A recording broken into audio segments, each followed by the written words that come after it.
নমস্কার, আমি সম্রাট আর আমার বন্ধু অয়ন দুজনেই থাকি উত্তর 24 পরগনা জেলার একটি গ্রাম। আমরা প্ল্যান করি একদিনেই পুরুলিয়া যাব, গিয়ে সমস্ত জায়গা ঘুরবো যতটা সম্ভব, আর সেখান থেকে সেই দিনই রওনা দেবো আবার বাড়ির উদ্দেশ্যে। অ্যাডভেঞ্চারের পাশাপাশি এমন একটা প্ল্যানের মেন কারণ কিন্তু ছিল সময়ের অভাব। দুজনেরই একসাথে একটা দিন ছুটি পাওয়াই এখন ভীষণ মুশকিল, যেহেতু দুজনের কর্মস্থল আলাদা, আর পুরুলিয়া ছিল আমাদের দুজনের কাছেই ফার্স্ট টাইম। তাই আমার বন্ধু থেকে শুরু করে পরিচিত আরো যারা এর আগে পুরুলিয়া বেড়াতে গেছে তাদের কাছে পুরুলিয়া সম্পর্কে অনেক তথ্য সংগ্রহ করতে লাগলাম। আর ভরসা ছিল গুগল ম্যাপ। প্ল্যান তো রেডি করে ফেলেছিলাম, তবে প্ল্যানটা সাকসেসফুল হবে কিনা সেই বিষয়ে কিন্তু যথেষ্ট সংশয়ও ছিল।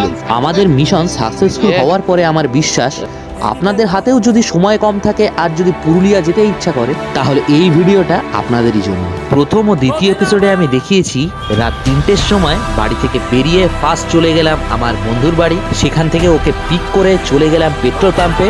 সেখানে তেল ভরে হাওয়া টাওয়া দিয়ে আমাদের যাত্রা শুরু করতে তখন প্রায় 3:30 বেজে যায়। তারপর টানা 3 ঘন্টা বাইক রাইড করে চলে আসি আমাদের ফার্স্ট ডেস্টিনেশন বনলতা রিসর্ট, যেটা ছিল 153 কিলোমিটার দূরে আমাদের স্টার্টিং পয়েন্ট থেকে। এখানে এর আগেও অনেকবার এসেছি, তাই খুব একটা বেশি টাইম নষ্ট না করে এখান থেকে 2 গ্লাস করে দুজন 50 টাকা দিয়ে খেজুরের রস খেয়ে আবার আমরা পাড়ি দিই পুরুলিয়ার উদ্দেশ্যে। বনলতা রিসর্টে পরেই শুরু হয়